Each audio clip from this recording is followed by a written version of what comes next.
जिंदगी बढ़िया चल रही है एकदम। हाँ, तबीयत ठीक है भाई।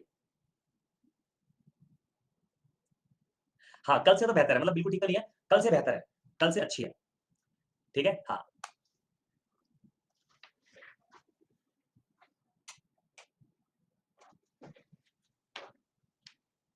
हाँ, अब ठीक है।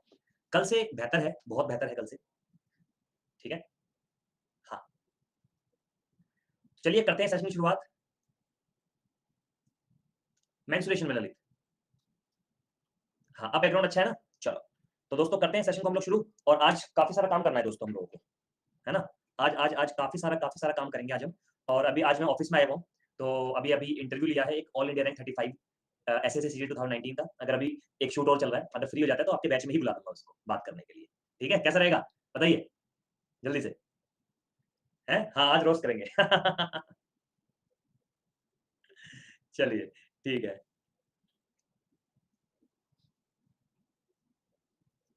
हाँ, 1 साल पहले कोविड हुआ था विष्णु। हाँ, अभी शूट चल रहा है, तो अगर फ्री हो जाएगा तो बुला लेंगे क्लास में, कोई दिक्कत नहीं है। ठीक है, तो चलिए करते हैं हम लोग सेशन को शुरू। ठीक है? ओके। तैयार हैं सब लोग? तो लिख दीजिए yes sir we are super duper ready. फिर सेशन को हम लोग शुरू करते हैं।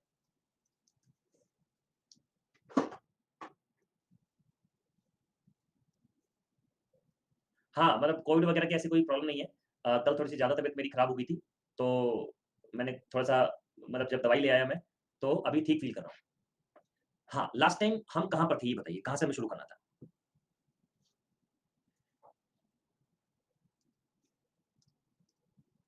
हाँ, ठीक है, सेंटर्स ऑफ ट्रायंगल से शुरू करेंगे।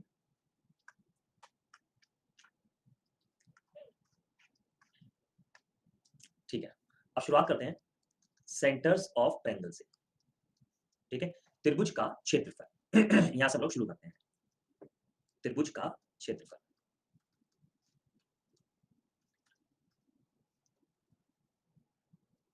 अब ज़रा ध्यान से मेरी बात को समझिएगा, सभी लोग।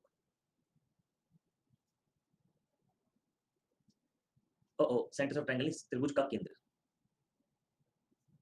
त्रिभुज के केंद्र। ठीक है, किसी ने क्षेत्रफल पूछा था वो याद है मेरे को। चलो यार चैट को ना प्राइवेट कर देते हैं। बोलो कर दूं प्राइवेट? उससे थोड़ा कंसंट्रेट होकर आप पढ़ाई कर पाओगे। ठीक है? हाँ, चैट को प्राइवेट कर देते हैं ताकि आप और मैं, तीसरा और कोई ना हो, है ना? बस, चलो। अब बस आपका फोकस स्क्रीन पे होना चाहिए और कहीं नहीं। सबसे पहले हम बात करेंगे सेंट्रॉइड की, केंद्रक की। ठीक है? चलो, 4 चीजें होती हैं। नहीं ललित, जो पूछना है आप पूछो, चिंता काहे करते हो आप? रिलेवेंट क्वेश्चन होगा तो बताया जाएगा, इररिलेवेंट होगा तो नहीं। सेंट्रॉइड का संबंध मीडियन से होता है, और फिर हम इन सेंटर करेंगे। इन सेंटर का संबंध होता है हमारा एंगल बाइसेक्टर से, और फिर हम करेंगे सर्कम सेंटर। इसका संबंध होता है परपेंडिकुलर साइड बाइसेक्टर से, और नंबर 4 इसका संबंध होता है हमारा ऑर्थो सेंटर। इसका संबंध होता है हमारा ऑल्टीट्यूड से। ठीक है, ये 4 चीजें पढ़ेंगे, हिंदी इंग्लिश दोनों में कराऊंगा, डोंट वरी। मैंने ललित आपने पूछा था और मैंने रिप्लाई भी कर दिया, आपने सुना नहीं। आपने बोला था सर क्षेत्रफल और आयतन वाले टारगेट बैच में कब कराएंगे? तो क्षेत्रफल और आयतन वाले टारगेट बैच में मेंस्ट्रुएशन में कराएंगे। ठीक है डियर, मैंने बताया था, आपने सुना नहीं। दोस्तों ये बताओ, ये इस बात का जवाब मैंने दिया था या नहीं दिया था? दिया था ना? अब देखो इन्होंने सुना नहीं ललित ने। सुनना है आप लोगों को दोस्तों, ठीक है? हाँ, चलो अब हम शुरुआत करते हैं सेंट्रोइड की। अब यार बिल्कुल फोकस होके आप लोग देखेंगे, कोई जल्दबाजी नहीं होगी, बस कंसंट्रेट होके आप देखेंगे। क्षेत्रफल सेंट्रोइड, केंद्रक। सेंट्रोइड की अगर बात करूं, केंद्रक की अगर मैं बात करूं, है ना, तो केंद्रक क्या होता है? देखिए, कोई भी ट्रायंगल लिया हमने, कोई भी हमने ट्रायंगल लिया, ठीक है? उस ट्रायंगल में कितनी मीडियंस बन सकती हैं? 3। माध्यिका कितनी बन सकती हैं? 3। ये 1, 2 और 3। 3 माध्यिकाएं बन सकती हैं। ठीक है ना दोस्तों? अब जरा ध्यान से समझिएगा, जहाँ पर तीनों माध्यिकाएँ मिलती हैं उसे हम सेंट्रोइड कहते हैं। मतलब मैं सब कुछ बताऊँगा गुरुदिया, सब कुछ बताऊँगा, don't worry. Intersection point of all the medians is called centroid. सभी माध्यिकाओं के मध्य बिंदु को हम केंद्रक कहते हैं। सभी माध्यिकाओं के कटार बिंदु को, सभी माध्यिकाओं के प्रतिच्छेद बिंदु को हम केंद्रक कहते हैं। हालाँकि जहाँ पर 2 माध्यिकाएँ मिल जाती हैं, वहाँ पर तीसरी माध्यिका अपने आप आकर मिलती है। मतलब ये भी कह सकते हैं हम, जहां पर 2 या 2 से ज्यादा माध्यिकाएं मिलती हैं उसे हम केंद्रक कहते हैं। ये तो हुई इसकी परिभाषा। ठीक है, मतलब intersection point of 2 or more medians is called centroid। ठीक है, मतलब कहने का ये है, गाइस 1 मिनट रुकिएगा, 1 मिनट रुकिएगा गाइस। कुछ लोगों को आवाज कम लग रही है, आवाज मैं बढ़ा देता हूँ। वैसे तो मैंने फुल कर रखी है आवाज अपनी साइड से। हिंदी में लिखता हूँ अभी, रुको।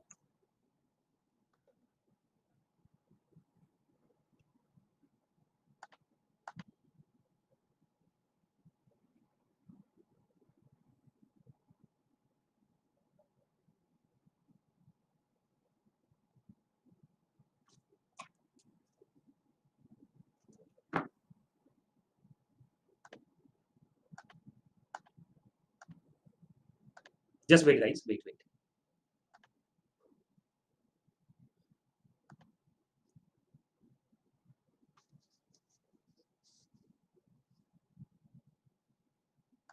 ठीक है, अच्छा ये बताइए दोस्तों, क्या मेरी आवाज ठीक आ रही है आप लोगों को? यस और नो लिख देना बस।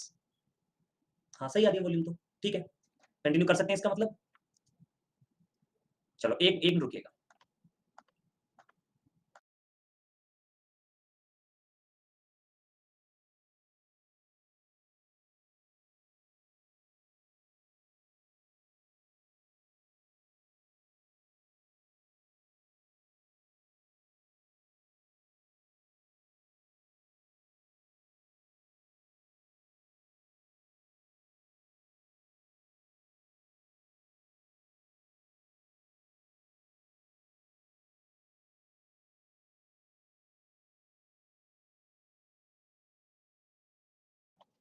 देखो मैं अभी एसएससी सीरियल के टॉपर की बात कर रहा था, और एसएससी सीरियल के टॉपर हमारे साथ है जिसकी रैंक 35 आई है। चेयर 35 आई है। मैं आप लोगों से उसको मिलवा भी देता हूँ, आपको बहुत अच्छा लगेगा।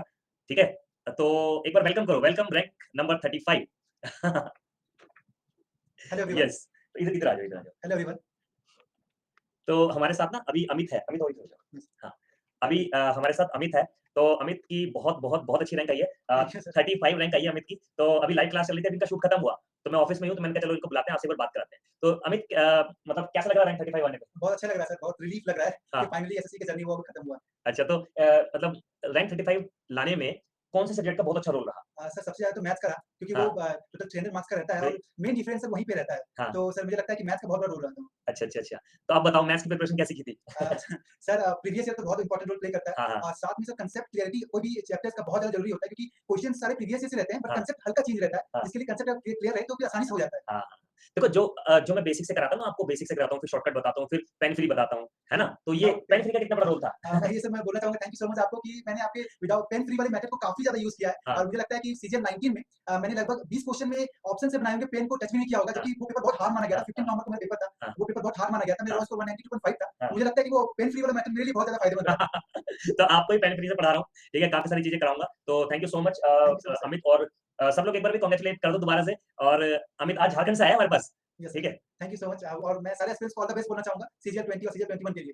तो इनमें से भी रैंकर आने वाले हैं ना फिर अपने हाँ पास? सर, अच्छे और बहुत बहुत अच्छे-अच्छे रैंकर्स इनमें से आने वाले हैं। देखो ये जितने भी नाम है, सबके आगे नाम क्या है, इंस्पेक्टर और डिविजनल अकाउंटेंट और ये सब लगने वाला सारे है। कुछ लगने वाले हैं सर। क्या बात है, thank you so much. Thank you so much sir. चलो मिलते रहेंगे अमित, हैं? बिल्कुल सर।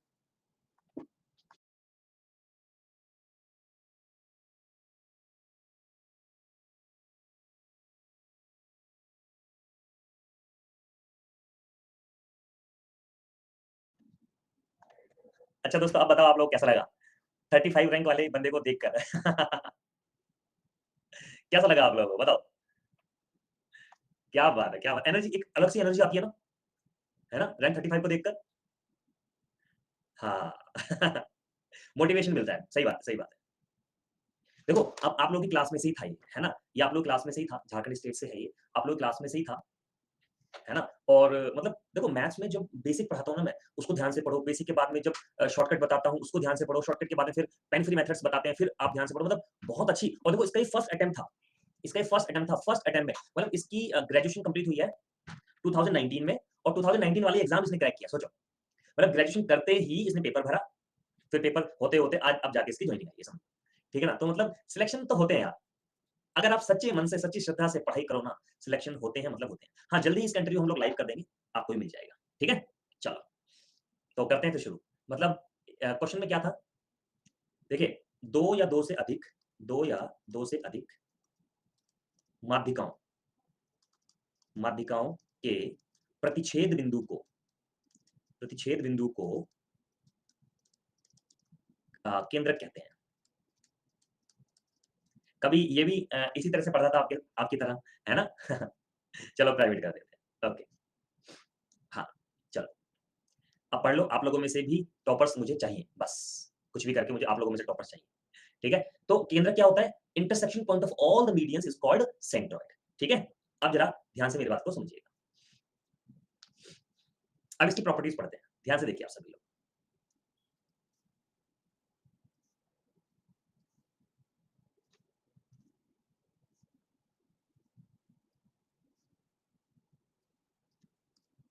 देखिए, प्रॉपर्टीज को हमेशा ना पिक्टोरियल फॉर्म में याद करना, कभी भी थ्योरेटिकल फॉर्म में याद मत करना। पिक्स की फॉर्म में आप याद करते हैं ना, तो आपको ज्यादा याद रहती है।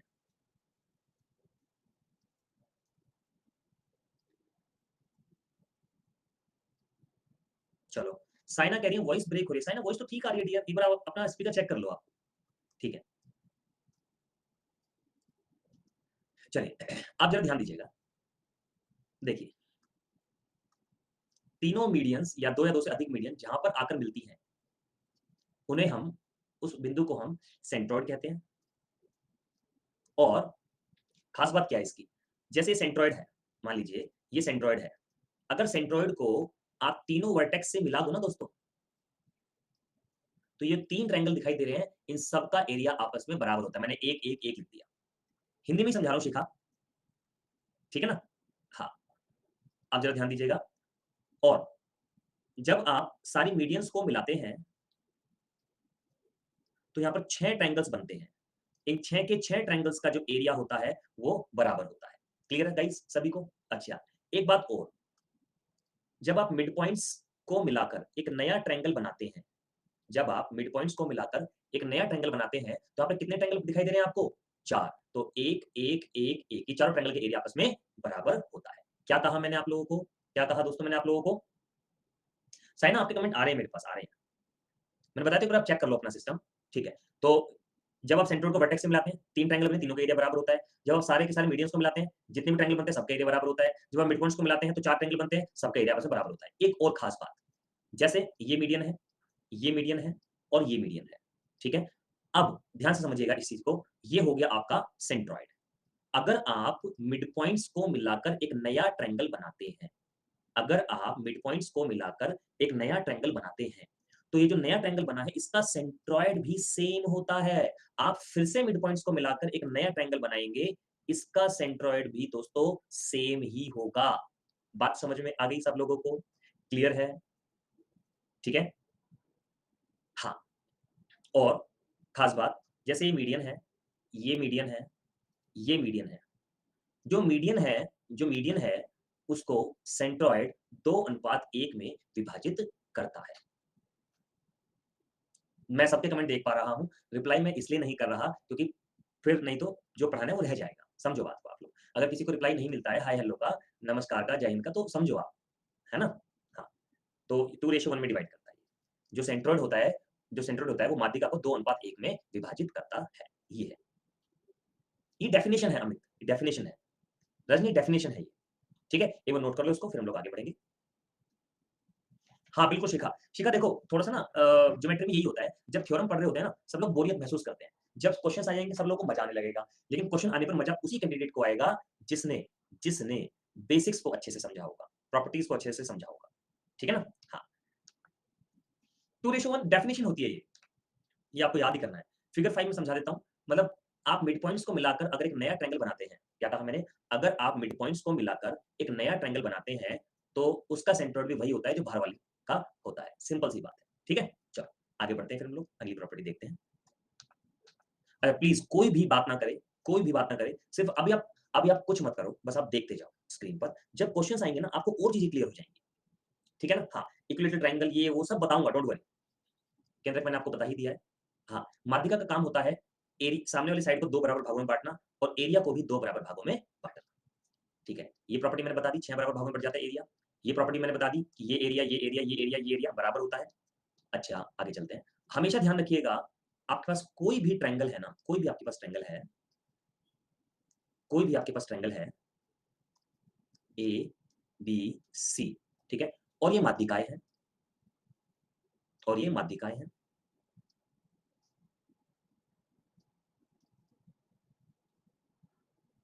एडी, बीई, सीएफ, ठीक है ना? तो भुजाओं का योग हमेशा माध्यिकाओं के योग से बड़ा होता है। अब आपको सर क्यों? ये होता है, आप नाप के देख लीजिएगा। तो ये प्रॉपर्टीज़ हैं, इनको आपको एक बेस लेके चलना है, तो ये बेस है आपका, ठीक है ना? हाँ, इन्हीं पर बेस क्वेश्चन्स बनेंगे आगे जाके, ठीक है ना? हाँ, तो हमेशा ध्यान रखना भुजाओं का योगफल हमेशा माध्यिकाओं के योगफल से बड़ा होता है।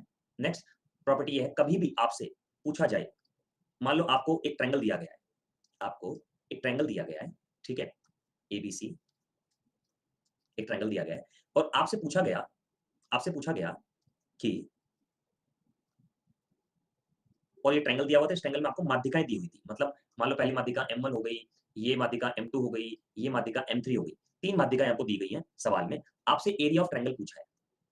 तो एरिया ऑफ ट्रायंगल जब कभी आपको निकालना हो और माध्यिकाएँ आपको दी हों, तो इसका फॉर्मूला होता है 4/3 under root of S, S minus M1, S minus M2 और S माइनस M3। ये माध्यिकाओं का मतलब होता है मीडियन, ठीक है? और जहाँ पर S होता है M1, M2, M3 बटे में 2। मतलब अगर आपको मीडियंस दी हुई हैं, माध्यिकाएँ दी हुई हैं, तो उनका जो एरिया होता है, वो होता है 4/3 ऑफ दिस।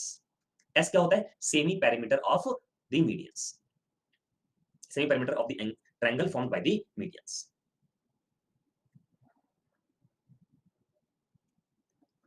हाँ, हेरोन्स फॉर्मूले में बस यहाँ पे 4/3 एक्स्ट्रा है। ये फॉर्मूला है, ठीक है? एक ये बहुत इंपोर्टेंट प्रॉपर्टी है। बहुत, बहुत, बहुत इंपोर्टेंट प्रॉपर्टी है। अब देखो अभिषेक ने पूछा कितनी देर चलेगी आज की क्लास? देखो इन सवालों का जवाब बिल्कुल भी मत लिया करो जब टीचर पढ़ा रहा है।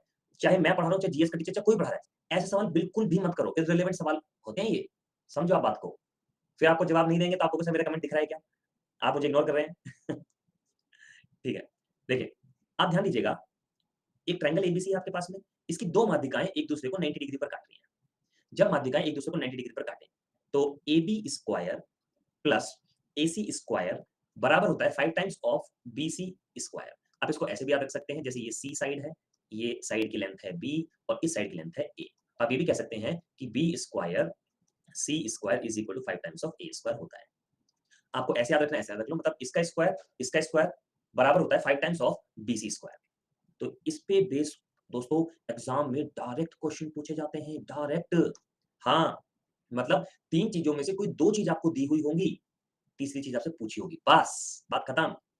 एक प्रॉपर्टी ये है, जब कभी भी कोई भी राइट एंगल ट्रायंगल है, जब कभी कोई भी राइट एंगल ट्रायंगल आपके पास में है, ठीक है? तो और मीडियंस एएम और एनसी हैं, ठीक है ना? तो am square plus CN square बराबर होता है 5/4 टाइम्स ऑफ एसी स्क्वायर।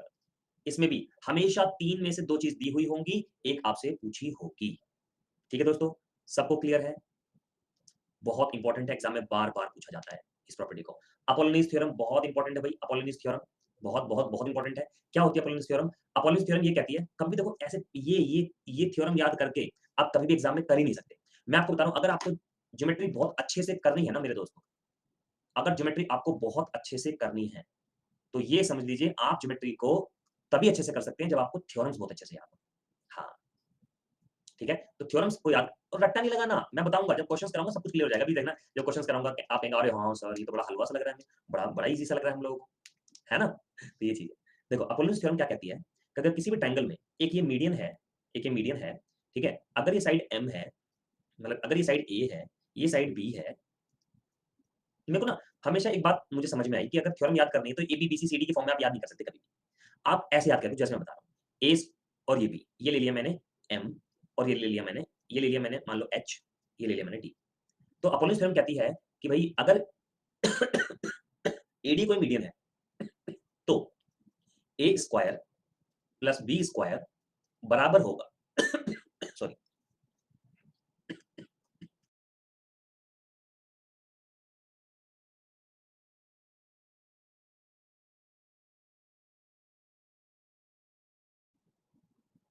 ठीक है, बराबर होगा, नहीं मैं ठीक हूँ, वो थोड़ा धसका सा आ गया था, मतलब कहते हैं उसको धांस लग जाना, ठीक है। A square plus b square is equal to twice of d square plus h square होता है, ये होता है।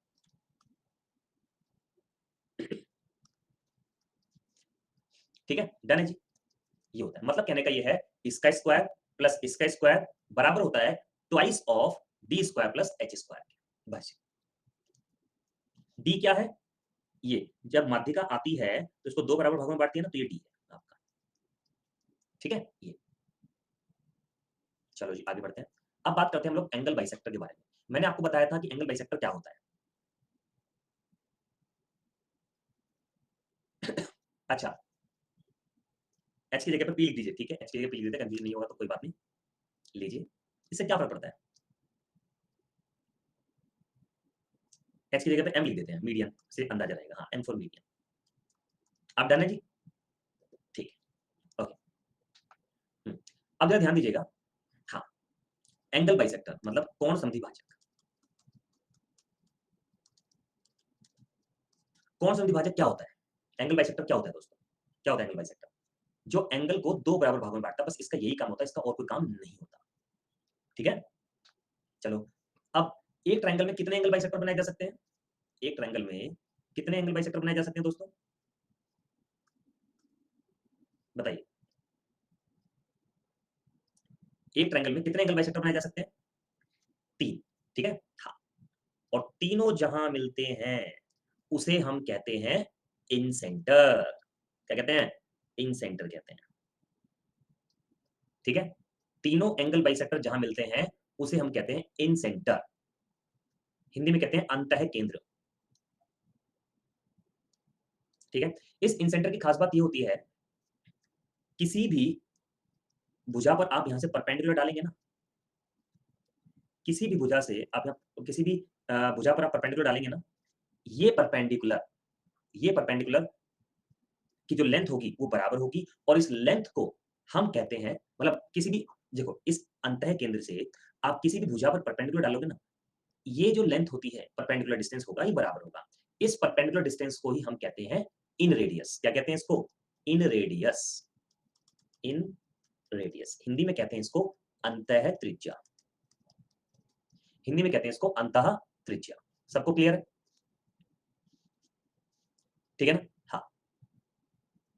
और इसको सेंटर मानकर, इसको इन रेडियस लेकर एक सर्कल ड्रॉ कर दिया, इस सर्कल को हम कहते हैं इन सर्कल, क्या कहते हैं, इन सर्कल, अंतःवृत्त कहते हैं इसको, ठीक है। और आई को क्या कहते हैं, इन सेंटर, यानी कि अंतः केंद्र, ठीक है। आज मैं ऑफिस में हूं ना, तो ऑफिस 7 बजे बंद हो जाता है ऑलमोस्ट, 7 साढ़े 7 बजे, लेकिन मेरी आज क्लास 10 बजे तक है। पहले आप लोगों को पढ़ाऊंगा, फिर 9 से 10 एक वर्कशॉप है, ठीक है। तो सब लोग मुझे बाय करते जा रहे हैं सर हम जा रहे हैं, जाओ जाओ तुम जी लो अपनी जिंदगी ठीक है। तो ये आज मतलब अभी 10 बजे तक मैं ऑफिस में हूँ, 10 बजे तक पूरे ऑफिस में कोई भी नहीं रहेगा, एकदम सुनसान, बस गार्ड होगा एक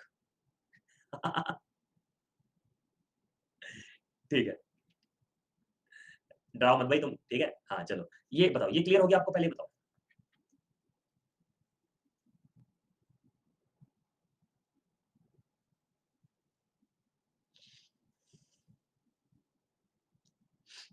ठीक है, अब जरा ध्यान से देखिएगा, इसकी भी प्रॉपर्टीज होती हैं, इसकी प्रॉपर्टीज हम लोग पढ़ते हैं, ध्यान से समझिएगा, प्लीज आप फोकस करें इधर। अरे मैं डरता वरता नहीं है, आप कैसी बात करते हो, ठीक है। अब जरा ध्यान देना सब लोग इधर, ठीक है। देखो इसकी प्रॉपर्टीज हैं, जैसे मैंने यहाँ पे 3 ट्रायंगल्स लिए,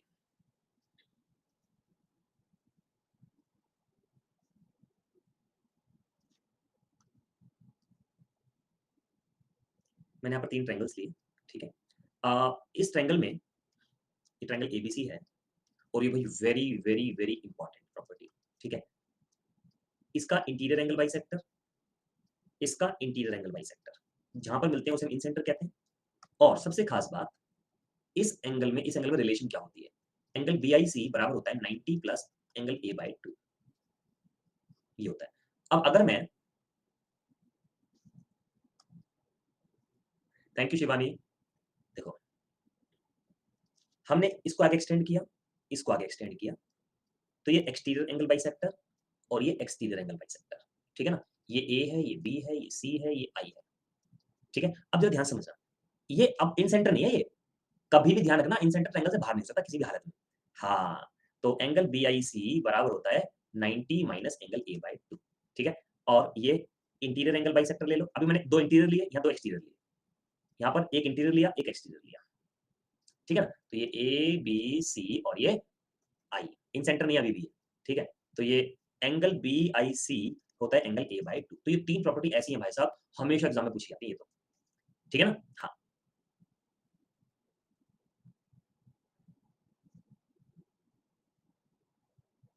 शिवानी कैसा अच्छा लगता है जब आप ऐसी बातें शेयर करते हैं तो। और मैं आपको एक बात और बता दूं, अभी करते हैं इसको continue. This is for the first time कि किसी टॉपर को ऐसे ही डायरेक्ट लाके मैंने मिलवा दिया आपसे। नहीं तो ना कुछ जैसे कुछ प्रोटोकॉल्स होती हैं भाई, ऐसे नहीं मिलवाना एकदम से, तो मैंने तो मिलवा दिया भैया आपको, सीधी बात है। ठीक है, आप लोगों में से ही बना है वो, तो आप लोगों में आप लोग मिलिए, पूछिए खूब। अभी इसका इंटरव्यू आज रिकॉर्ड किया है, जल्दी लाइव हो जाएगा, है ना? हाँ, थैंक यू पल्लवी। हाँ, हाँ जी, हाँ जी, बिल्कुल अभिषेक, हमारे स्टूडेंट है अमित। ठीक है, सबको क्लियर है? और आपकी तरह ही था, आप लोगों में से ही था, बिल्कुल बेसिक से जिसने शुरू किया था। लेकिन हाँ, टाइम लग जाता है सिलेक्शन में, पेशेंस रखने पड़ते हैं, ठीक है ना? हाँ, चलो आगे प्रॉपर्टी पढ़ते हैं इसकी। अब जरा ध्यान से मेरी बात को सुनिएगा, ध्यान से मेरी बात को सुनिएगा। एक होती है interior angle bisector theorem. Interior, Hindi medium था उसका Sandeep, interior angle bisector theorem, लेकिन बाद में उसने इंग्लिश में पढ़ा बस। इंटीरियर एंगल, उसे मीडियम से कोई फर्क नहीं पड़ता। इंटीरियर एंगल बाइसेक्टर थ्योरम क्या होती है? इंटीरियर एंगल बाइसेक्टर थ्योरम, जैसे कोई भी ट्रायंगल आपके पास है ना? और यहां से आपने एक मीडियन डाला, सॉरी एंगल बाइसेक्टर डाला, अल्फा अल्फा, तो जो रेशियो इन साइड्स का होगा, जो रेशियो इन साइड्स का होगा, ठीक है, वही रेशियो में सामने वाली ये साइड आपस में बटेगी। मतलब मैं यहाँ कह सकता हूँ कि m बाय n बराबर होगा a बाय b। हमेशा इस तरह से याद करना थ्योरम को, भाई साहब कभी भी नहीं भूलोगे, ये मेरी गारंटी है। तो इंटीरियर एंगल बाइसेक्टर थ्योरम होती है कि इन दोनों साइड्स का जो रेशियो होता है वो a रेशियो b के बराबर होता है। ओहो, लाइट चली गई भाई, आएगी आएगी आएगी। ठीक है, सबको क्लियर है यहां तक? आगे बढ़े। बोलो रात अकेली है।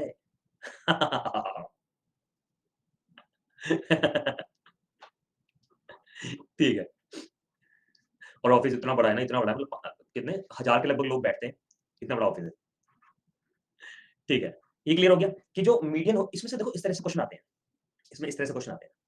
मान लीजिए 5 है और ये 10 है और ये एक एंगल बाइसेक्टर है, तो अगर ये मान लीजिए ये 2 है, तो ये कितना होगा? करो करो बताओ।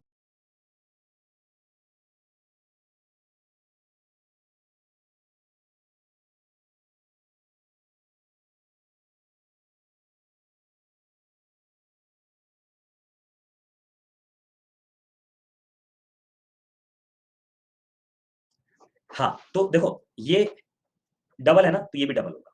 चलो बस बात खत्म। तो ये इस तरह से होता है, इतनी जल्दी आप आंसर दे सकते हैं। हाँ, अब देखो इंटीरियर एंगल बाइसेक्टर थ्योरम तो ये भी है, किताबी बातें छपी हुई है यहाँ पे। कौन सी बात ज्यादा याद रहेगी, ये वाली किताबी बात या मेरे वाली बात? सच बताओ ईमानदारी से। भैया इसका रेशो इसके बराबर होता है, बात खत्म। ये होता है इंटीरियर एंगल बाइसेक्टर थ्योरम। हाँ, ये किताबी बातें हैं भैया, किताबी बातें ना हुआ हुआ करती हैं याद कभी भी। ठीक है, सिंपल वे में चीजों को पढ़ो हमेशा, ठीक है? हाँ, आगे बढ़ते हैं।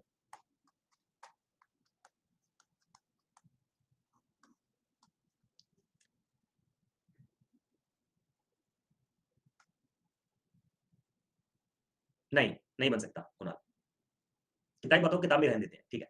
आगे बढ़ते हैं, परपेंडिकुलर बाइसेक्टर की बात करते हैं। अच्छा, उससे पहले एक चीज और बता दूं मैं आप लोगों को, एक प्रॉपर्टी और होती है इसकी। जैसे कोई भी ट्रायंगल है, ठीक है, ये आपने इंटीरियर एंगल बाइसेक्टर बनाया, ये आपने इंटीरियर एंगल बाइसेक्टर बनाया, ये आपने इंटीरियर एंगल बाइसेक्टर बनाया, सही है जी? जहां पे अभी आपने इंटीरियर एंगल बाइसेक्टर बनाया, ठीक है ना? अब जहां पे मिल रहे हैं इसे इन सेंटर कहते हैं। ये साइड ए है, सॉरी ये वर्टेक्स ए बी सी है, ये लेंथ ए है, ये लेंथ बी है, ये लेंथ सी है, ये पॉइंट डी है, ये ई है, ये एफ है। तो जैसे उसमें था ना मीडियंस में कि 2:1 में विभाजित करता है, यहाँ पर ए आई रेशो आई डी, मतलब ये ए आई रेशो आई डी होता है B plus C ratio A. बात समझे? हाँ, इसी तरह से बी आई रेशो आई ई। चलो क्या होगा अब आप बता दो यार, सोचो सोचो सोचो, बी आई रेशो आई ई क्या होगा, जल्दी बताओ, देखते हैं कौन कौन बताता है, फास्ट एवरीबॉडी।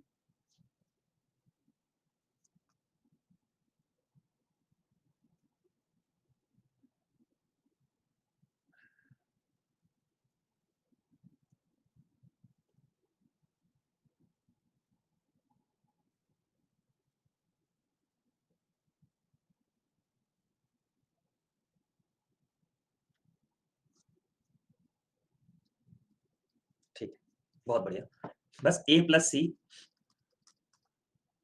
रेशो बी, इसका बता दो फिर सी आई रेशो आई एफ। वो में क्या लिखना बड़ा बोरिंग है सर मैं समझ सकता हूँ, टाइपिंग करना पड़ता है ना, ये बात तो सही है आपकी। तो ये ए प्लस बी रेशो सी होता है, नोट कर लो। अब एक एक्सटीरियर एंगल प्रॉपर्टी होती है, हालांकि नोट करने की जरूरत नहीं है आपको, मैं पीडीएफ मिलेगी ही। इंटीरियर एंगल बाइसेक्टर में बता दिया, ये एक्सटीरियर एंगल बाइसेक्टर थ्योरम है। ये क्या कहती है, अगर कोई भी ट्रायंगल एबीसी हमारे पास है और इसको आगे मैंने एक्सटेंड किया, ये एक्सटीरियर एंगल बाइसेक्टर है, तो अगर ये एम है और ये एन है, ये ए है, ये बी है, तो ये m बाय n बराबर a बाय b होता है। हमेशा याद रहेगा, ऐसे याद नहीं रह पाएगा, ऐसे याद रहेगा आपको एग्जाम में, ठीक है ना? तो इसको ध्यान रखना है, एक्सटीरियर एंगल बाइसेक्टर थ्योरम होती है ये, डायरेक्ट इन पर बेस्ड डायरेक्ट क्वेश्चन आएगा आपके एग्जाम में, ठीक है? चलो आगे बढ़ते हैं। परपेंडिकुलर बाइसेक्टर मैंने बताया था क्या होता है, क्या होता है दोस्तों परपेंडिकुलर बाइसेक्टर, जल्दी बताओ। परपेंडिकुलर बाइसेक्टर क्या होता है? परपेंडिकुलर बाइसेक्टर का काम होता है, आज तो यार लाइट बहुत जा रही है, बहुत गड़बड़ होने वाली है, इसका मतलब कुछ आज खतरनाक काम होगा, ठीक है? तो हाँ, अभी देखो, परपेंडिकुलर बाइसेक्टर होता है जो भुजा को दो बराबर भागों में बांटता है और 90 डिग्री पर बांटता है, बस ये बात होती है परपेंडिकुलर बाइसेक्टर की। अब ऐसे कितने परपेंडिकुलर बाइसेक्टर बनाए जा सकते हैं किसी ट्रायंगल में, जल्दी से बताओ। हाँ, 3, और तीनों जहां मिलते हैं उसे हम क्या कहते हैं, बताओ मेरे दोस्तों, तीनों जहां मिलते हैं उसे हम क्या कहते हैं? सरकम सेंटर कहते हैं। यस यस, एक ये हो गया, एक ये हो गया, एक ये हो गया। तो जहां दो या दो से अधिक परपेंडिकुलर बाइसेक्टर्स मिलते हैं, परिकेंद्र मतलब लंबसम द्विभाजक मिलते हैं, उसे हम परिकेंद्र कहते हैं, सरकम सेंटर कहते हैं। ओके जी, सरकम सेंटर की खास बात मेरे देश के जवानों ये होती है कि आप इसको किसी भी वर्टेक्स से दूरी लेंगे, इसकी तो वो बराबर होगी। आप इसकी किसी भी वर्टेक्स से दूरी लेंगे तो वो बिल्कुल बराबर होगी, सही है? तो ये सरकम सेंटर है, ये सरकम रेडियस है, बस ये हमारा सरकम सर्कल है। थोड़ा सा गड़बड़ हो गया सर्कल, हाँ, इस तरह से, ठीक है? अब ध्यान दीजिएगा, ये जो ओ है इसको कहते हैं हम सरकम सेंटर यानी कि परिकेंद्र, और ये सर्कल जो है इसको कहते हैं सरकम सर्कल यानी कि परिवृत्त, और ये जो आर है इसको कहते हैं सरकम रेडियस यानी कि परित्रिज्या। डन है जी, क्लियर सभी को? ठीक है, अब इसमें ध्यान से देखिएगा, इन रेडियस और सरकम रेडियस यानी कि अंतः त्रिज्या और बाह्य त्रिज्या, और बाह्य त्रिज्या और बाह्य त्रिज्या निकालने का एक कॉमन फॉर्मूला होता है। इसका फॉर्मूला होता है इन रेडियस का, inradius is equal to, inradius को स्मॉल आर से दिखा रहे हैं, डेल अपॉन एस ये होता है, circumradius is equal to A B C upon 4 delta ये होता है। अब इसमें एस क्या है, मतलब आर क्या है, इन रेडियस, अंतः त्रिज्या, और इसमें डेल क्या है, एरिया ऑफ ट्रायंगल, मतलब त्रिभुज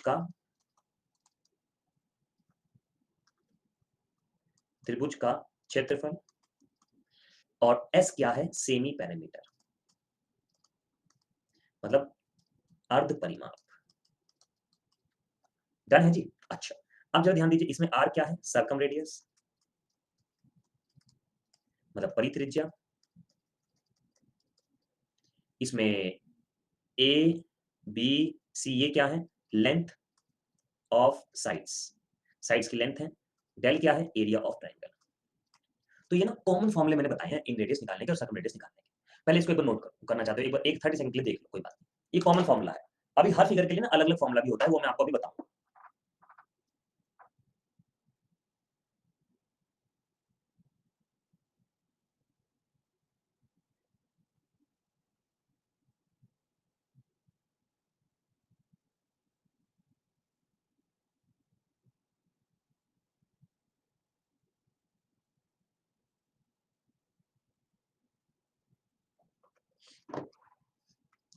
ठीक है, अब सुनो। देखो एक मिनट।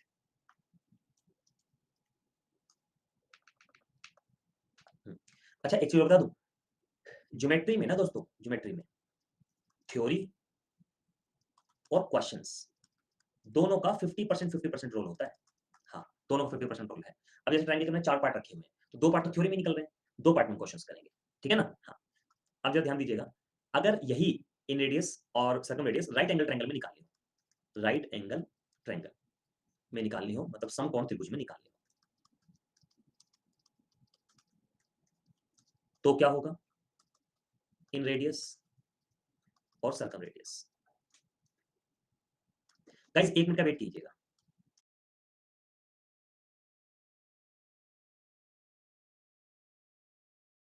गाइस 1 मिनट का वेट करना, 1 मिनट का।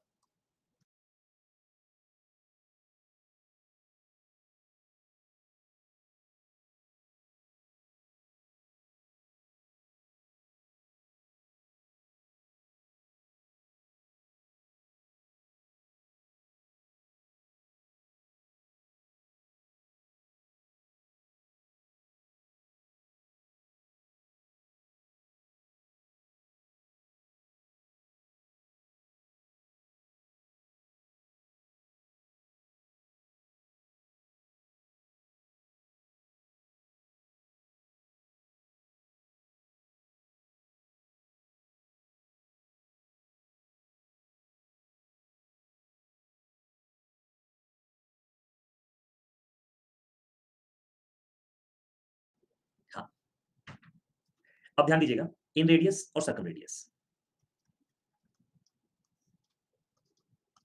देखिए, किसी भी राइट एंगल ट्रायंगल में आपको पता है कि आपके पास परपेंडिकुलर होगा, परपेंडिकुलर होगा, बेस होगा, हाइपोटेन्यूज होगा।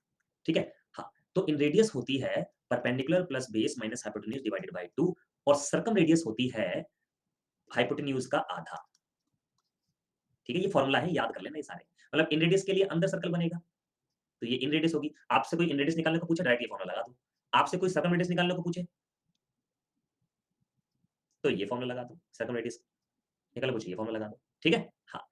नहीं, अमित सब, अमित देखो, मैं चलो अमित का एक कंफ्यूजन क्लियर कर देता हूँ, कोई बात नहीं। अमित कहने से सब में अलग-अलग क्यों? अमित देखो, ध्यान देना डियर, ए, बी, सी। ठीक है? अमित ध्यान देना, इन रेडियस निकालने का जैसे 3 है, चलो एक एक्सपेरिमेंट कर देते हैं अमित के कहने पे, अमित को बड़ा चाह होती है इस चीज़ की। इन रेडियस निकालनी है हमें। इन रेडियस का कॉमन फॉर्मूला होता है एरिया ऑफ ट्रायंगल बटे में सेमी पैरामीटर। सही है? यही होता है। अब जरा ध्यान देना। भाई इन रेडियस मुझे निकालनी है, तो मैंने एरिया ऑफ ट्रायंगल निकाला 1/2, 3 गुना 4। सही है? सेमी पैरामीटर का मतलब पैरामीटर का आधा, 5 और 3 8 और 4 12, 12 का आधा मतलब 3 + 4 + 5 बटा में 2। ठीक है? तो ये हो गया हमारा 2 6 12, 2 दूनी 4, 3 दूनी 6, ये 1 आ गया। ठीक है अमित? ठीक है मेरे भाई? अच्छा, मैंने एक फॉर्मूला अभी-अभी बताया इन रेडियस का एक और, कि सीधा perpendicular plus base minus hypotenuse divided by 2 करो। 3 + 4 - 5 बटे में 2 करो। 4 और 3 7, 2/2 कैंसल हो गया, 1 आ गया आंसर। मैंने क्या बताया? क्या बताया बताओ? कि भाई साहब ये कॉमन फॉर्मूला है, लेकिन अगर राइट एंगल ट्रायंगल है, तो आप ये लगाओगे तो आसानी से निकल जाएगा। ये है बात। अमित जी, ठीक है? मज़ा-मा हाँ? आप कैसे भी करो सेम आएगा। ठीक है, आगे बढ़ते हैं। ओके, अब ज़रा ध्यान से समझिएगा सभी लोग। अब अगर मान लो इक्विलैटरल ट्रायंगल में, किसमें? इक्विलैटरल ट्रायंगल में, मतलब समबाहु त्रिभुज में आपसे इन रेडियस पूछी जाए, मान लो समबाहु त्रिभुज है, साइड है ए, आपसे अगर इन रेडियस पूछी गई है तो इसका फॉर्मूला होता है रूट, मतलब इन रेडियस का फॉर्मूला होता है a बाय 2√3 और सर्कम रेडियस का फॉर्मूला होता है a बाय √3। और अगर इन दोनों में आप रेशियो निकालना चाहो इन रेडियस में और सर्कम रेडियस में, तो a by 2√3 a by √3 cancel cancel, तो ये हो जाएगा आपका 1:2। मतलब इन रेडियस का और सर्कम रेडियस का जो फॉर्मूला होता है वो 1:2 होता है। बात समझ में आई सभी लोगों को? क्लियर है?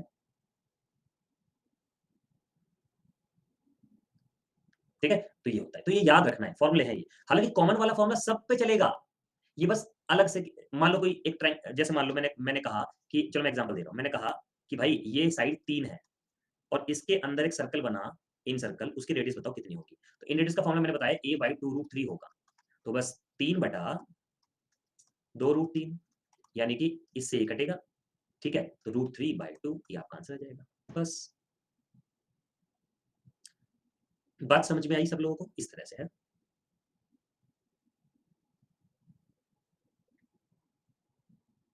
और अगर कोई सर्कम रेडियस पूछ ले तो, सर्कम रेडियस पूछ ले तो a/√3 होता है, तो 3/√3 यानी कि वो √3 हो जाएगा।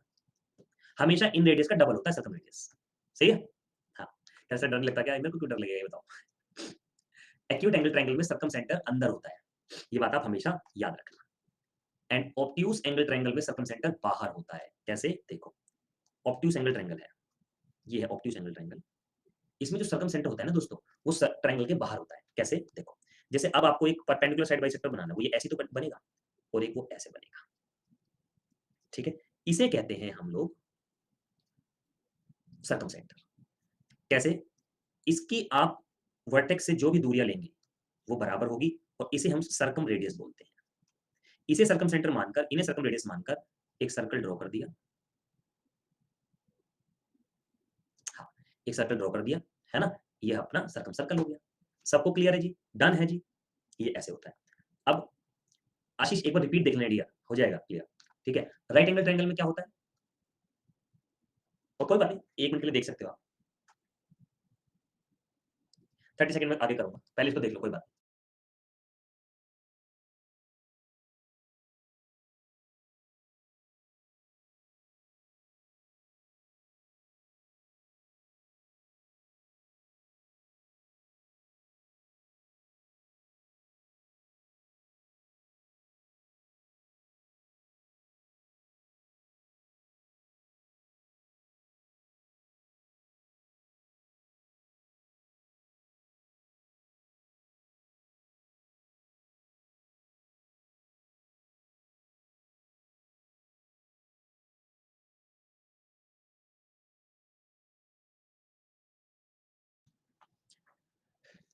ठीक है, अब देखो राइट एंगल ट्रायंगल में क्या होता है।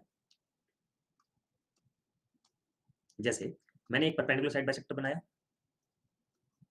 एक परपेंडिकुलर साइड बाइसेक्टर बनाया, ये दोनों के दोनों परपेंडिकुलर साइड बाइसेक्टर इसको काट रहे हैं हाइपोटेन्यूज के मिड पॉइंट पे, तो ये होता है ऑर्थो सेंटर। बस हाइपोटेन्यूज से सारी भुजाओं वर्टेक्स की जो दूरियां होंगी वो बराबर होंगी और इसे हम सर्कम रेडियस कहते हैं। इसको सेंटर मानकर, इनको रेडियस मानकर एक सर्कल ड्रॉ कर दिया जाता है, इसे हम सर्कम सर्कल कहते हैं, ठीक है? तो इसीलिए कहा जाता है कि हाइपोटेन्यूज का आधा कर दो तो सर्कम रेडियस आ जाती है, ठीक है? तो अगर कोई पूछे कि सर्कम सेंटर कहां पर होता है रेक्टेंगल ट्रायंगल में, तो आप कहेंगे मिड पॉइंट ऑफ हाइपोटेन्यूज पे होता है, मतलब कर्ण के मध्य बिंदु पर होता है, ठीक है? प्रीति एक बार ना रिकॉर्डेड देखो ना, क्लियर हो जाएगा, एक बार दोबारा से देखना इसको, ये मैंने आपको बता ही दिया है, ये भी मैंने बता दिया। हाँ, अब किसी भी ट्रायंगल में, हालांकि सर्कल की प्रॉपर्टी है, बाद में बताऊंगा, किसी भी ट्रायंगल में अगर ये बस ये प्रॉपर्टी है, ये कोई ट्रायंगल है, आप इधर से समझें, और ये सर्कम सर्कल है और ये सर्कम सेंटर है, तो ये जो एंगल होगा, अगर ये थीटा एंगल है तो 2 थीटा होगा, ये डबल होता है। ये तो सर्कल की प्रॉपर्टी है, सेंटर पे बना एंगल सर्कमफ्रेंस से बने एंगल का 2 गुना होता है, ठीक है ना? मैंने लिख दिया सर, ठीक है? ओके, अब हम बात करते हैं साइन रूल की, ठीक है? साइन रूल, साइन रूल क्या क्या कहता है भाई हमें? साइन रूल क्या कहता है कि अगर ये कोई भी 3 साइड हमें दी हुई है, तो a अपॉन साइन ए, मतलब a अपॉन साइन ए बराबर होता है b अपॉन साइन b बराबर होता है c अपॉन साइन c। इसका फायदा क्या होता है? ये ट्वाइस ऑफ सर्कम रेडियस के बराबर होता है। इसका फायदा क्या होता है? जैसे मान लीजिए आपको ये दिया हुआ है 60 डिग्री, ये दिया हुआ है 30 डिग्री, ये दिया हुआ है आपको 2 और ये आपसे पूछा गया। आप आराम से निकाल सकते हो। कैसे? 2 बटे sin 30 बराबर क्वेश्चन मार्क बटे में sin 60। बस यहाँ से क्वेश्चन मार्क आपका आ जाएगा sin 60 into 2 divided by sin 30।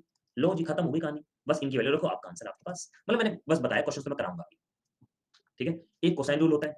Cosine rule ये कहता है कि अगर आप cos ऑफ a आपको निकालना है, तो वो होगा b square plus c square minus a square बटे में 2bc। ये याद करना है, डायरेक्ट इस पर बेस एग्जाम में क्वेश्चन पूछा जाएगा। तीनों साइड आपको दी हुई होंगी, ये एंगल आपसे पूछा जाएगा, फॉर्मूला लगाओ, एंगल आराम से निकल जाएगा। राहुल कह रहे सर लिखा नहीं, कोई बात नहीं, आपको वो मिलेगा, लिखा नहीं है ना आपने, वो मिलेगा आपको, क्या कहते हैं पीडीएफ मिलेगी आपको, ठीक है ना? हाँ, ऑल्टीट्यूड और हाइट, ठीक है, इसकी बात करते हैं, शीर्षलंब या ऊंचाई। ये मैंने आपको बताया ही था, ठीक है ना? तो देखिए, अब एक काम करेंगे, यहाँ से ना नेक्स्ट क्लास में शुरू करेंगे। अभी थोड़ा-सा ही बचा है बस ये, ठीक है? क्योंकि अभी 9 बजे क्लास भी है दूसरी, तो यहाँ से हम नेक्स्ट क्लास में शुरू करेंगे, ठीक है? नेक्स्ट क्लास में शुरू के 15 मिनट का काम बचा है बस थ्योरम का, उसके बाद में क्वेश्चन्स हम लोग शुरू कर देंगे, ठीक है? मैं आपको दिखा भी देता हूँ कि क्या-क्या बचा हुआ है। ये हमें पढ़ना है बस थोड़ा-सा सिमिलैरिटी पढ़नी है ना? मतलब कॉन्ग्रुएंसी पढ़नी है, सिमिलैरिटी पढ़नी है, बस उसके बाद फिर आपके क्वेश्चन्स शुरू हो जाएँगे, ठीक है ना? हाँ, तो 15 कल 15 मिनट के बाद आपके क्वेश्चन्स शुरू हो जाएँगे। थैंक यू भौमिक, ठीक है ना? अब क्वेश्चन्स में उन्हीं लोगों को मज़ा आएगा, जिन लोगों ने थ्योरम्स अच्छे से पढ़ी है, ठीक है? तो चलो आज के लिए इतना काफ़ी है, मिलते हैं अपने नेक्स्ट क्लास में, तब तक के लिए थैंक यू, नमस्कार, जय हिंद, खुश रहिए, मस्त रहिए, बाय-बाय।